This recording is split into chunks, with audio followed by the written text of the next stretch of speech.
పవన్ కళ్యాణ్ గారు ఒక పార్టీకి అధ్యక్షుడై ఉండి రాష్ట్రానికి ఉప ముఖ్యమంత్రి హోదాలో ఉన్న వ్యక్తి తన హోదాకు తగ్గట్టుగా మాట్లాడడం లేదు, వ్యవహరించడం లేదు.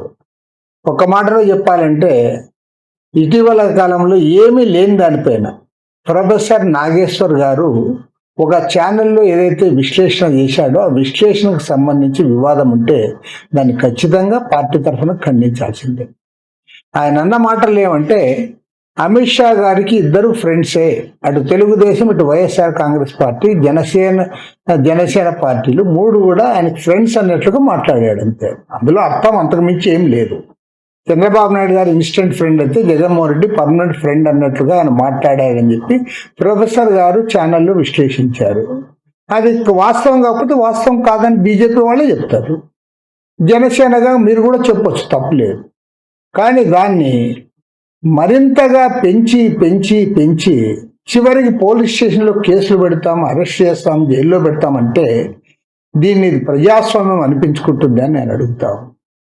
దీనిపైన తెలంగాణ జర్నలిస్టులు వారు కూడా ఖండించారు. ఇక్కడ ఆంధ్రప్రదేశ్లో జర్నలిస్ట్ సంఘాలు వారు నిరసనలు కూడా చేశారు.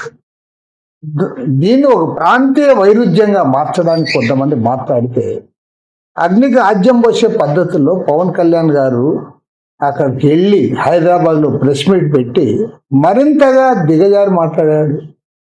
వాళ్ళు రెచ్చగొట్టే పద్ధతుల్లో ఇవాళ చేస్తూ ఉన్నాడు. అదేవిధంగా అక్కడున్న మంత్రులు, రాజకీయ పార్టీల నాయకులు కూడా వారు రెచ్చిపోయి మాట్లాడుతూ ఉన్నారు. అసలు ఈ తెలంగాణ ఆంధ్ర ప్రజల మధ్య సుహృద్ద వాతావరణం ఉంది. అందరూ కూడా కలిసిమెలిసి పనిచేసుకుంటా ఉన్నారు. మీరు మీ రాజకీయాల కోసం మళ్ళీ ప్రజల మధ్య చీలికలు తెచ్చే పద్ధతుల్లో ఇవాళ మీరు రెచ్చగొట్టే మాటలు మాట్లాడుతూ ఉన్నారు. అదేవిధంగా ఈ సందర్భంలో కమ్యూనిజం చచ్చిపోయిందని చెప్పి పవన్ కళ్యాణ్ గారు ఆయనకి ఎవరు చెప్పారో తెలియదు.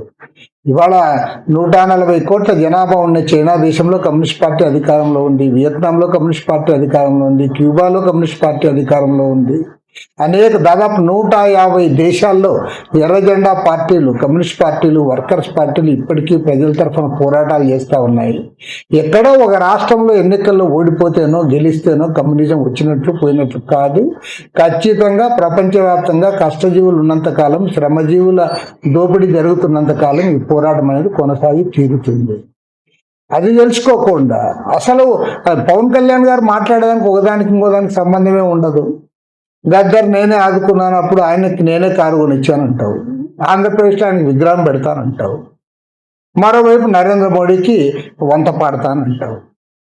నువ్వు ఇవాళ ఒక సెక్యులర్ పార్టీ అయ్యింది, నువ్వు బీజేపీ జెండా వారి అజెండా మోస్తానంటావు. సనాతనవాదం నా అజెండా అని చెప్పి నువ్వు తిరుగుతూ ఉన్నావు. కాబట్టి ఏమంటే ఒకదానికి దానికి పొంతన లేకుండా నీవు నీ బాధ్యతలు విస్మరించి ఇవాళ ఈ రెచ్చగొట్టే మాటలు మాట్లాడుతున్నావు, సరైంది కాదు. పవన్ కళ్యాణ్ గారు తన వ్యాఖ్యలు ఉపసంహరించుకోవాలని నేను డిమాండ్ చేస్తా ఉన్నా. రెండోది ఏమిటి, ఇవాళ నీకు బ్రహ్మాండమైన బాధ్యతలు ఉన్నాయి ఇక్కడ.